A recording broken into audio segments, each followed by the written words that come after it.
Hello viewers, welcome to our YouTube channel Agrawal Guidance. In today's topic we will discuss about the term evolution of management. देखिए evolution से मतलब होता है origination, origin किस चीज का? मैनेजमेंट का। तो यहाँ हम डिस्कस करेंगे कि जो मैनेजमेंट का टर्म है उसका ओरिजिन किस तरीके से हुआ, उसका एवोल्यूशन किस तरीके से स्टार्ट हुआ। तो एवोल्यूशन की जब हम बात करते हैं तो इसमें एक दो लाइन में टर्म लिखा हुआ है, evolution of management can be traced back to the days when human beings started living in groups. Mean जब से लोगों ने, ह्यूमन बीइंग ने ग्रुप्स में रहना स्टार्ट कर दिया तो मैनेजमेंट की जो नीड थी वो एक क्रिएट हो गई कि अगर लोग ग्रुप्स में रह रहे हैं तो इनको मैनेज भी होना चाहिए, इनको कंट्रोल भी करना चाहिए। तो यहीं से मैनेजमेंट का जो एक टर्म था वो डिराइव हुआ। उसके बाद हम बात करते हैं, इसमें साथ में लिखा हुआ, one can argue that management took the form of leadership which was essential to coordinate the effort of the group members in order to arrange the necessities of life। देखिए इसका मतलब क्या है कि जब लोग ग्रुप्स में रहने लगे, डेली बेसिस पे लाइफ में सरवाइव करने लगे, अपनी नेसेसिटीज को कंप्लीट करने लगे, तो वहां पे जब ग्रुप्स हो गए तो ग्रुप्स का कोई ना कोई लीडर भी हुआ, और ग्रुप्स हुए, लीडर हुए, तो इनको मैनेज करने के लिए कोई एक टर्म भी चाहिए था जिसको हम बोलते हैं मैनेजमेंट टर्म। अब यहाँ पे हम डिफरेंट अप्रोचेस की बात करते हैं कि ऐसी कौन कौन सी डिफरेंट अप्रोचेस थी मैनेजमेंट की। तो सबसे पहले हम बात करते हैं क्लासिकल अप्रोच की। तो क्लासिकल अप्रोच में scientific management approach F W. Taylor, administrative management approach Henri Fayol और bureaucratic management approach Max Weber. ऐसे ही दूसरी अप्रोच थी बिहेवियरल अप्रोच, जिसको नियो क्लासिकल अप्रोच में भी कंसिडर करते हैं, और ह्यूमन रिलेशन में भी। इसमें human relation approach Elton Mayo ने दी थी और social system approach Vilfredo Pareto ने दी थी। उसके बाद मॉडर्न अप्रोच की बात करते हैं, quantitative mathematical approach, system approach और कंटिजेंसी अप्रोच। इन सारी अप्रोचेस की हम डिटेल में बात करेंगे। क्लासिकल की कंप्लीट बात करेंगे, बिहेवियरल अप्रोच, नियो क्लासिकल की कंप्लीट बात करेंगे, मॉडर्न अप्रोच में इंपोर्टेंट टर्म को डिस्कस करेंगे वन बाय वन। तो पहले scientific management approach F W. Taylor ने जो दी थी उसकी बात करेंगे। एफ.डब्ल्यू. टेलर का जो कंसर्न था, he was the first person who insisted on the introduction of scientific methods in management, and it was he who, along with his associates, made the first systematic study of management. F W. Taylor ने scientific method को पहली बार introduce किया management के term को, और उन्होंने अपने साथ में, अपने एसोसिएट्स के साथ में एक सिस्टमैटिक स्टडी ऑफ मैनेजमेंट को भी इंट्रोड्यूस किया। तो साथ में उनका क्या कंसर्न था, scientific management means knowing exactly what you want men to do and seeing that they do it in the best and cheapest way. तो एफ.डब्ल्यू. टेलर का जो कंसर्न था वो ये था कि लोग किस तरीके से क्या काम कर रहे हैं और किस तरीके से अपना बेस्ट दे सकते हैं चीपेस्ट वे से, इस चीज को ऑब्जर्व करना एफ.डब्ल्यू. टेलर का मेन कंसर्न था। तो इनके ना कुछ प्रिंसिपल्स थे, और उन प्रिंसिपल्स में से पहला प्रिंसिपल था science not rule of thumb. तो अगर हम यहाँ पे कंसर्न था कि अगर कोई भी एक्टिविटी परफॉर्म हो रही है किसी भी ऑर्गेनाइजेशन में, तो वहां पे एज अ साइंस का भी इन्वॉल्वमेंट है, और सिर्फ ट्रेडिशनल रूल और not rule of thumb means thumb rule ही नहीं चलते हैं। बहुत सारे साइंटिफिक ऐसे रूल्स एंड रेगुलेशंस होते हैं जिनको आपको इंप्लीमेंट करना ही पड़ेगा अगर अपनी ऑर्गेनाइजेशन की इफिशियंसी को बहुत पॉजिटिव तरीके से कंट्रोल या मैनेज या ऑब्जर्वेशन करना है। तो इसमें लिखा हुआ है, develop a true science for each element of a worker job to replace the old rule of thumb. मतलब ऐसा नहीं है कि जैसे काम होता आ रहा है तो थंब रूल, जो ओल्ड थंब रूल चल रहा था उसी से आप फॉलो अप करोगे, नहीं। आप साइंटिफिक नए नए रूल्स रेगुलेशंस देखिए, उनको इंप्लीमेंट करिए, जिससे नए नए आपको आइडियाज मिलें अपने टास्क को परफॉर्म करने के लिए। उसके बाद हार्मनी नॉट डिस्कार्ड। तो यहां लिखा हुआ था, Taylor emphasized that there should be complete harmony between the management and worker। जो मैनेजमेंट है, जो टॉप लेवल की बात करते हैं, ओनर्स की बात करते हैं, और जो वर्कर्स हैं, जो एम्प्लॉइज हैं, उनके बीच में हार्मनी होनी चाहिए। अगर उनके बीच हार्मनी होगी तो वो एक दूसरे को अच्छे तरीके से समझ पाएंगे, और वहां रियलाइजेशन होगा कि जो टास्क दिया जा रहा है वो इंपॉर्टेंट है, उसको किस तरीके से कंप्लीट करना है। उसके बाद कोऑपरेशन नॉट इंडिविजुअलिज्म। इसका मतलब क्या था कि ये हार्मनी से एक और ऊपर लेवल का स्टेप था कि आप वहां पे जो एम्प्लॉइज काम कर रहे हैं उनके अंदर सिर्फ अपनापन या इंडिविजुअल टास्क के साथ, मतलब ये नहीं होना चाहिए कि सिर्फ मैंने टास्क परफॉर्म कर लिया चाहे कुछ चीजें और हो ना हो, मींस कॉपरेशन होना चाहिए। तो नॉट इंडिविजुअल वाइल क्या होना चाहिए, कॉपरेशन होना चाहिए। This principle is an extension of the principle harmony not discord. According to this principle there should be a complete cooperation between the labour and management. मतलब जो भी लेबर है और मैनेजमेंट है उनके बीच में इस तरीके का कॉपरेशन होना चाहिए कि सिर्फ अपने बारे में ना सोच के वो ऑर्गेनाइजेशन के बारे में भी सोचें और लोगों के बारे में भी सोचें, तो कोऑपरेशन नॉट इंडिविजुअलिज्म। उसके बाद development of each and every person to his और her greatest efficiency and prosperity. इसका मतलब क्या है, टेलर ने कहा, according to Taylor, to increase efficiency each person should be scientifically selected, कि भाई अगर आपको बहुत अच्छी इफिशियंसी चाहिए तो आप ना वहां साइंटिफिकली मेथड्स को भी यूज करो लोगों को सिलेक्ट करने के लिए, और उनके हिसाब से ही उनको टास्क असाइन करो। भाई लोगों का फिजिकल स्टेटस देखिए, आप मेंटल स्टेटस देखिए, इंटेलेक्चुअल कैपेबिलिटीज देखिए, और उसके हिसाब से सेलेक्ट करके उनको उस हिसाब से टास्क असाइन करिए। उसके बाद maximum output in place of restricted output. इसका मतलब था कि अगर आपके पास रिसोर्सेज हैं तो रिसोर्सेज का मैक्सिमम यूटिलाइजेशन करिए। ऐसा मत करिए कि आप उनको रेस्ट्रिक्ट कर दीजिए कि सिर्फ इतना ही आउटपुट आपको देना है, तो उससे क्या होगा, आपकी ज्यादा से ज्यादा एफिशिएंसी जनरेट होगी। तो ये जो प्रिंसिपल्स थे, ये साइंटिफिक मैनेजमेंट के प्रिंसिपल्स थे, जो एक मैनेजमेंट को ये बताते थे कि आप किस तरीके से अपनी ऑर्गेनाइजेशन में अलग अलग कंडीशंस को इंप्लीमेंट करके एक मैक्सिमम आउटपुट ले सकते हो, जिससे प्रॉपर कोऑर्डिनेशन के साथ में आपके टास्क भी परफॉर्म हो सकें। उसके बाद हम बात करते हैं एडमिनिस्ट्रेटिव मैनेजमेंट अप्रोच, जो हेनरी फ्योल के प्रिंसिपल्स की बात करते हैं। इन्होंने ना, हेनरी फ्योल ने 14 प्रिंसिपल्स दिए, और जिनके इंप्लीमेंटेशन के साथ ये एक्सपेक्ट किया कि अगर कोई भी ऑर्गेनाइजेशन इन 14 प्रिंसिपल्स को इंप्लीमेंट करती है तो वहां जो इफिशियंसी के चांसेस हैं, जो आपका जो भी टास्क डिस्ट्रीब्यूटेड है, वो पॉजिटिव वे में होगा और ज्यादा से ज्यादा होगा। तो हेनरी फ्योल के यहाँ पे लिखा हुआ है, it is Henry Fayol is regarded as the father of this thought, that is the father of general management. इनको फादर ऑफ जनरल मैनेजमेंट भी कहा जाता है। Henry Fayol defined management in terms of certain function, then laid down 14 principle of management which according to him have universal applicability. जो 14 principal दिए थे, इनकी universal applicability है। तो 14 प्रिंसिपल्स क्या थे, ये लिखे हुए हैं, इनको वन बाय वन हम डिस्कस करेंगे, आप एक्सप्लेनेशन समझते जाइएगा। जैसे पहला दिया division of labour. Division of labour से क्या मतलब है कि जिस बंदे की जो स्पेशलाइजेशन है, आप उसको वही टास्क दीजिए, उससे उसकी इफिशियंसी ज्यादा निकल के आएगी। मान लीजिए मैकेनिकल वाले का काम मैकेनिकल वाले को दे रहे हो तो वो अच्छे से परफॉर्म करेगा, सिविल वाले का टास्क सिविल को दे रहे हो तो वो अच्छे से करेगा, मार्केटिंग वाले का मार्केटिंग अच्छा कर सकता है, और एचआर वाला एचआर के टास्क को अच्छा कर सकता है। Division of labour. Authority and responsibility. अगर आप किसी भी बंदे को अथॉरिटी दे रहे हो तो अथॉरिटी के साथ ये इंश्योर करना चाहिए कि वो उसको रिस्पॉन्सिबिलिटी भी उसको फील करे। और अगर किसी बंदे को आप रिस्पॉन्सिबिलिटी दे रहे हो तो रिस्पॉन्सिबिलिटी ऐसा भी हो सकता है कि वहां पे उसको अथॉरिटी की भी जरूरत पड़े। तो आप किसी भी बंदे को अथॉरिटी और रिस्पॉन्सिबिलिटी किस तरीके से असाइन कर रहे हो, ये आपको इंश्योर करना है, जिससे कि आपकी जो इफिशियंसी है वो ज्यादा से ज्यादा निकल के आए। डिसिप्लिन। डिसिप्लिन से मतलब है, एक अगर किसी आपकी जो एम्प्लॉयज हैं अगर वो डिसिप्लिन होंगे तो वहां इफिशियंसी के चांसेस आपके बहुत ज्यादा रहते हैं, पॉजिटिव टास्क के चांसेस बहुत ज्यादा रहते हैं। Unity of command. Unity of command से मतलब है कि अगर आपके एम्प्लॉयज को कोई भी टास्क मिल रहा है तो वो जो कमांड मिल रही है वो एक बंदे से मिले, आपका एक बॉस हो एम्प्लॉयज का। अब ऐसा नहीं है कि ए बंदे ने भी कुछ टास्क दे दिया और बी ने भी दे दिया और सी ने भी दे दिया और एम्प्लॉय एक है, तो वहां पे वो कंफ्यूजन क्रिएट हो जाएगा, और वो ना ए का टास्क अच्छे से कर पाएगा, ना बी का, ना सी का। उसके बाद है unity of direction. Unity of direction से क्या मतलब है कि जैसे वन हेड तो था लेकिन वन प्लान भी होना चाहिए। ठीक है, आपके जो गोल्स और ऑब्जेक्टिव्स हैं मैनेजमेंट के, वो क्या होने चाहिए, सेम होने चाहिए। अगर सेम होंगे तो एम्प्लॉय को डायरेक्शन क्लियर होगा। डायरेक्शन मतलब वन प्लान क्लियर है तो वो उसी हिसाब से टास्क परफॉर्म करेगा जिस हिसाब से टास्क को अचीव करना हो। उसके बाद है subordination of individual interest to general interest. देखिए, इंडिविजुअल अगर एम्प्लॉय अपने इंटरेस्ट के हिसाब से काम करेगा तो हो सकता है वहां एफिशिएंसी बहुत ज्यादा ना आए। उसको कॉमन इंटरेस्ट के साथ काम करना होगा एम्प्लॉय को, जिससे कि वहां एफिशिएंसी ज्यादा से ज्यादा जनरेट हो। रिम्यूनरेशन ऑफ एम्प्लॉय मीन्स अगर एम्प्लॉयज काम कर रहे हैं तो उनको प्रॉपर उसका रिकॉग्निशन, प्रॉपर रिम्यूनरेशन, प्रॉपर उसको मॉनेटरी बेनिफिट मिलना चाहिए, जिससे वो मोटिवेटेड रहे। Centralisation and decentralisation. अगर हम प्रॉपर एक ऑर्गेनाइजेशन की बात कर रहे हैं तो वहां सेंट्रलाइजेशन काम करता है, प्रॉपर एक फॉर्मल टर्म काम करता है, और वो होना भी चाहिए। लेकिन कुछ टर्म्स ऐसे होते हैं जहां डिसेंट्रलाइजेशन भी देखने को मिलता है, लेकिन अगर डिसेंट्रलाइजेशन होता है तो उसको प्रॉपर तरीके से कंट्रोल या मैनेज करके चलना है, जिससे कोई भी मिसमैनेजमेंट ना हो।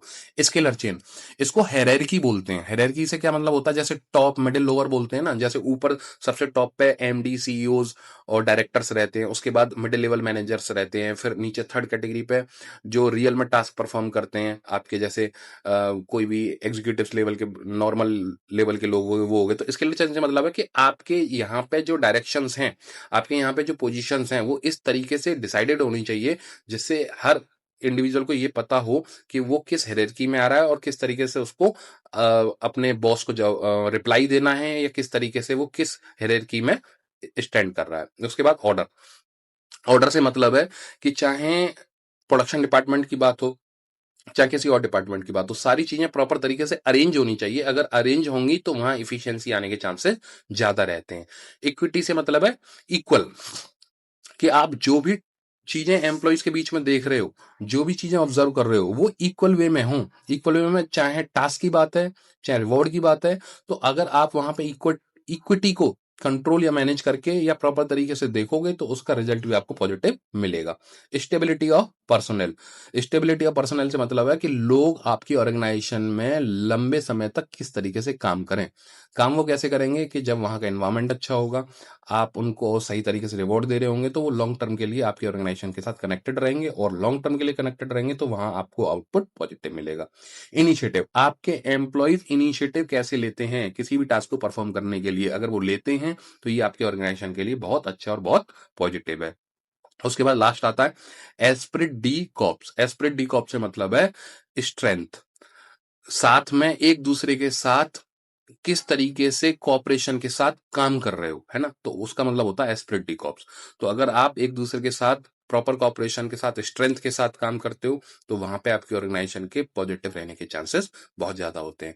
इसको शॉर्ट में याद करना हो तो डैड, DADUU, SEEI क्रॉस से भी आप एक शॉर्ट तरीके से याद रख सकते हो। ये बिल्कुल उसमें सीक्वेंस में नहीं है, लेकिन आप इसको एक शॉर्ट की के रूप में देख सकते हो, जिससे आप इसको रिमेंबर रख सको। उसके बाद हम बात करते हैं bureaucratic management approach, Max weber ने जो दी थी।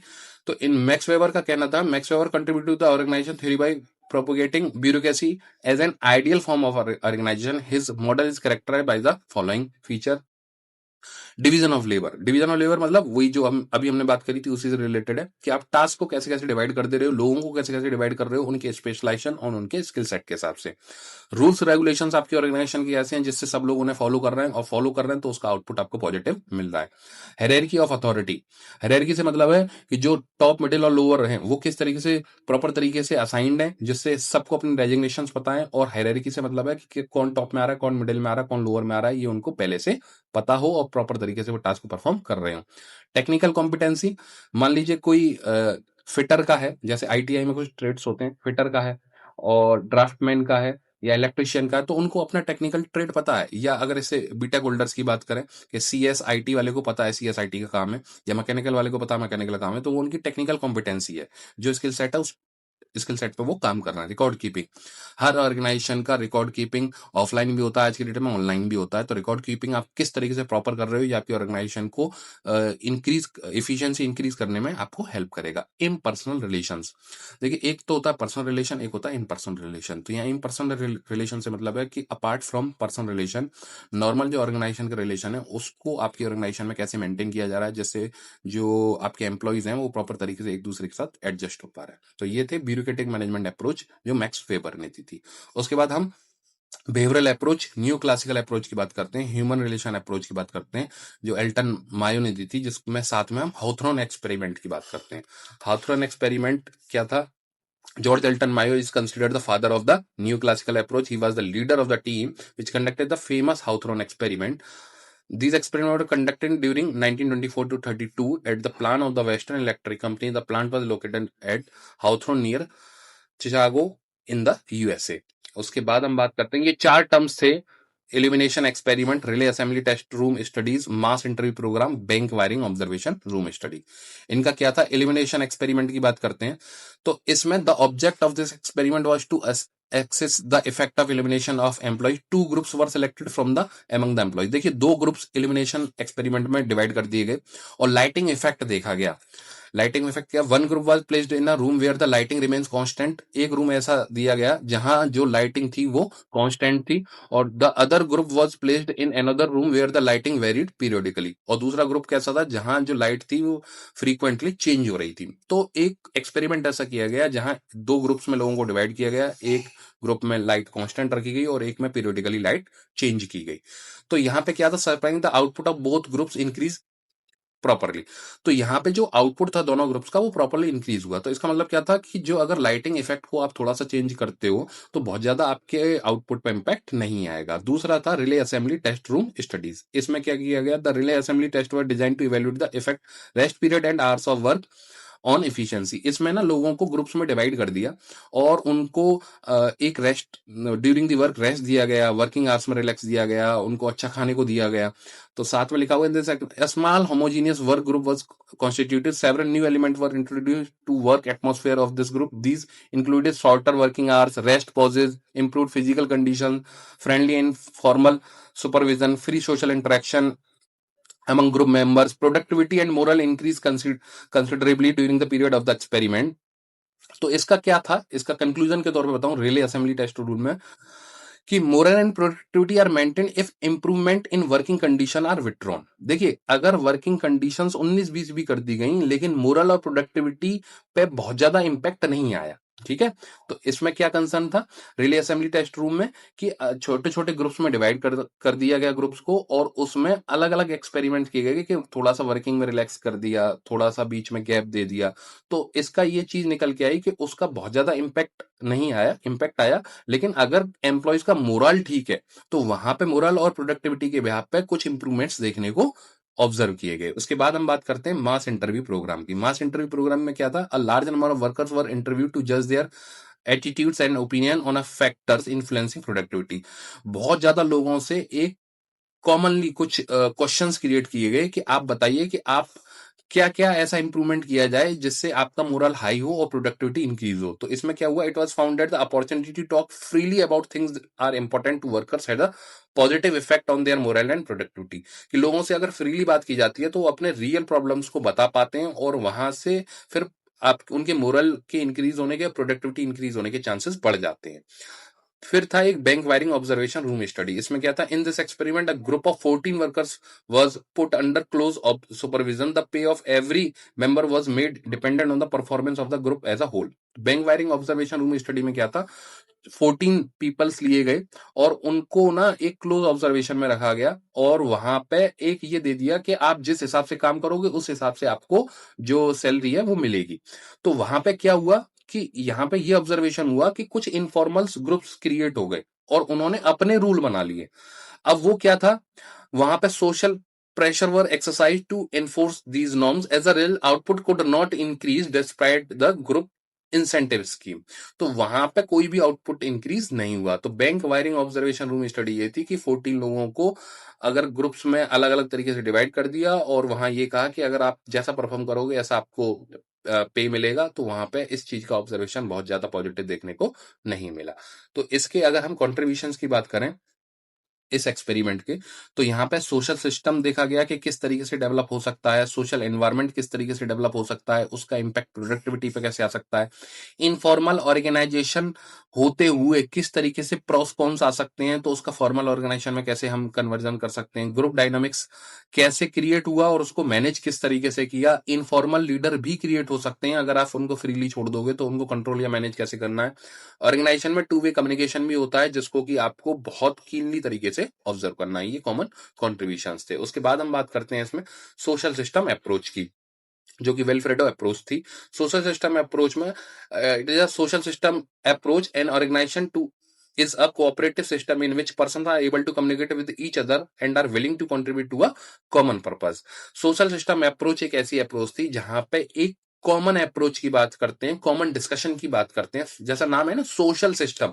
तो ये क्या है, person are able to communicate with each other and are willing to contribute to a common purpose. यहाँ पे लोग एक दूसरे के साथ कम्युनिकेट करने के लिए रेडी हैं और किसी कॉमन पर्पस पे कंट्रीब्यूट करने के लिए भी अपना मन बनाते हैं। सोशल सिस्टम अप्रोच है।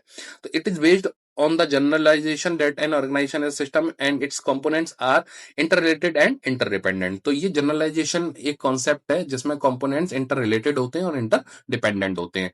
इसमें अगर हम बात करें तो दो टर्म ये है कि ये जो सिस्टम अप्रोच है ये गोल ओरिएंटेड होती है और system consist of several subsystem which are interdependent and interrelated, और इसके सेवरल सब सिस्टम होते हैं जो कि इंटरडिपेंडेंट और इंटर रिलेटेड होते हैं। उसके बाद हम बात करें सिस्टम अप्रोच की, तो system is engaged in the processing or transformation of inputs into output. An organization is an open and dynamic system. It has continued with the external environment as its gets inputs from the environment and also supply its output to the environment. It is sensitive to its environment such as government policy, competition in the market, changes in taste of people, etc.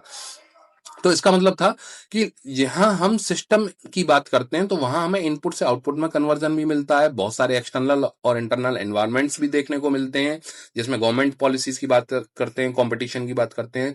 तो ये social factor में ना जो government के terms हो गए, policies हो गई, कंपटीशन फैक्टर हो गया, इन सब पे भी आपकी जो ऑर्गेनाइजेशन है वो डिपेंड करती है कि ये किस तरीके से आप इन फैक्टर्स को फेस कर पा रहे हो और उसका इंपैक्ट भी आउटपुट पे आता है।